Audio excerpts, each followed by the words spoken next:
Assalamualaikum warahmatullahi wabarakatuh. Dalam kehidupan rumah tangga, selain harus memperhatikan hak dan kewajiban masing-masing, penting juga untuk memahami dosa suami istri. Dosa suami istri adalah dosa yang dilakukan suami kepada istri atau sebaliknya. Seorang suami memiliki tugas sebagai kepala rumah tangga dalam setiap keluarga. Oleh sebab itu para suami perlu mengetahui perbuatan-perbuatan yang oleh agama Islam dikatakan sebagai tindakan dosa suami kepada istri. Berikut ini beberapa dosa suami terhadap istri yang wajib diketahui, agar kita terhindar dari murka Allah Subhanahu wa Ta'ala. Pertama, tidak mengajarkan ilmu agama pada istri. Suami yang ahli dalam pekerjaannya, memberikan uang belanja, dan memenuhi berbagai kebutuhan istri mungkin banyak. Namun berapa banyak pasangan yang mengajar ilmu agama pada istri dan anak-anaknya?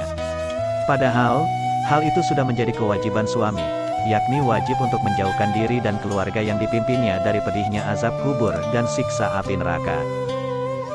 Hal ini sebagaimana firman Allah dalam Al-Quran. Hai orang-orang yang beriman, peliharalah dirimu dan keluargamu dari api neraka yang bahan bakarnya adalah manusia dan batu. Penjaganya malaikat-malaikat yang kasar, keras dan tidak mendurhakai Allah terhadap apa yang diperintahkannya kepada mereka dan melakukan apa yang diperintahkan. Quran Surah At-Tahrim ayat 6. Kedua, tidak cemburu dengan istri.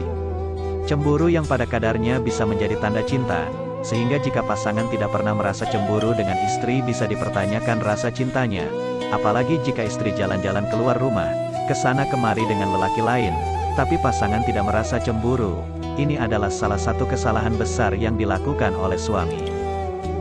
Hal ini sebagaimana disebutkan dalam sebuah hadis.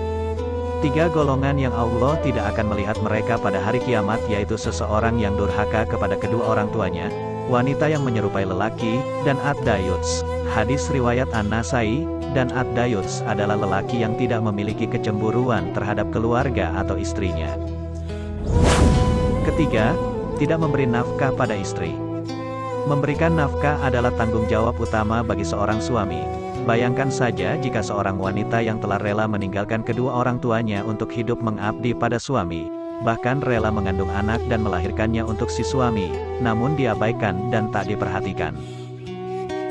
Hal ini sebagaimana sabda Rasulullah Shallallahu Alaihi Wasallam, seseorang cukup dipandang berdosa bila ia menelantarkan belanja orang yang menjadi tanggung jawabnya. Hadis riwayat Abu Dawud, Muslim, Ahmad, dan Tabarani. Keempat, membiarkan istri menafkahi suami dan memimpin suami. Ada suami yang hidup dengan ditanggung istrinya yang bekerja siang malam, padahal si suami tidak punya alasan atau uzur syar'i yang membolehkannya untuk tidak bekerja. Hal ini sama saja dengan tidak menunaikan kewajibannya kepada istri. Selain itu, suami diberikan kedudukan oleh Allah sebagai pemimpin keluarga. Hal ini sebagaimana firman Allah dalam Al-Quran. Kaum laki-laki itu adalah pemimpin bagi kaum wanita. Hal ini karena Allah telah melebihkan sebagian mereka, laki-laki atas sebagian yang lain, wanita, dan karena mereka, laki-laki telah menafkahkan sebagian dari harta mereka. Quran Surah An-Nisa, ayat 34. Kelima, membenci istri. Istri adalah partner hidup seorang suami. Dengannya suami akan mengarungi perjalanan hidup yang panjang. Jika suami membenci istrinya, bukan tak mungkin mereka akan menghadapi kegagalan, karena teman hidupnya tak lagi mendapatkan kepercayaan, sehingga akan merusak hubungan itu sendiri. Rasulullah telah mengingatkan kepada suami untuk tak membenci istrinya, apalagi jika istri adalah seorang yang beriman, sebagaimana disebutkan dalam hadis berikut. Janganlah seorang suami yang beriman membenci istrinya yang beriman. Jika dia tidak menyukai satu akhlak darinya, dia pasti meridai akhlak lain darinya. Hadis riwayat Muslim. Keenam, enggan membantu istri melakukan pekerjaan rumah. Tidak sedikit suami yang enggan membantu pekerjaan di rumah, karena merasa sudah lelah bekerja. Selain itu, biasanya mereka berpandangan bahwa istrilah yang menanggung beban pekerjaan rumah. Padahal Rasulullah memberi teladan dengan giat membantu istrinya dalam persoalan rumah sekalipun. Beliau, Rasulullah, membantu pekerjaan istrinya dan jika datang waktu sholat, maka beliau pun keluar untuk sholat. Hadis riwayat Bukhari. Ketujuh, menyebarkan aib istri, terutama tentang hubungan jimat. Terkadang dalam berjimat, suami ada ketidakpuasan atau tidak cocok dengan istri, ataupun bisa juga suami membeberkan tentang kondisi sang istri saat berhubungan kepada orang lain. Maka jika mengalami dan menemui hal itu, jangan sekali-kali membicarakannya dengan orang lain. Hal ini sebagaimana disebutkan dalam sebuah hadis. Sesungguhnya di antara orang yang paling buruk kedudukannya di sisi Allah pada hari kiamat adalah seseorang yang menggauli istrinya dan istrinya menggaulinya kemudian dia menyebarkan rahasia-rahasia istrinya. Hadis riwayat Muslim. Kedelapan, berpoligami tanpa mengindahkan aturan dan ketentuan syariat. Syarat penting bagi suami jika ingin melakukan poligami adalah bersikap adil terhadap setiap istrinya.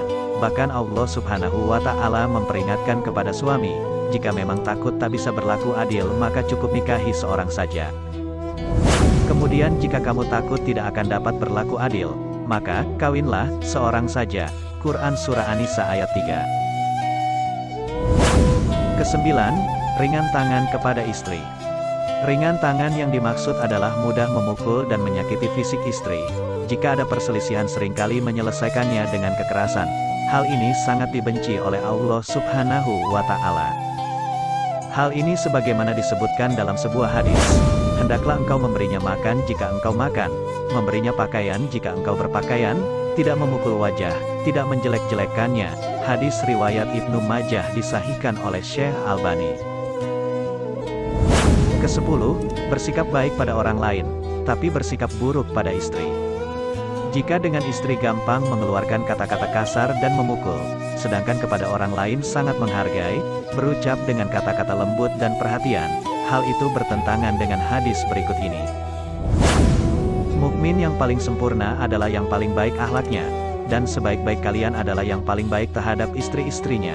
Hadis riwayat Tirmidzi disahihkan oleh Syekh Albani. Itulah beberapa tindakan yang termasuk dosa suami terhadap istri. Apabila dalam keluarga saling membantu, saling menutupi aib keluarga, saling menghargai satu sama lain, insya Allah akan terbina keluarga sakinah, mawadah warohmah, dan juga berkah. Amin. Wassalamualaikum warahmatullahi wabarakatuh.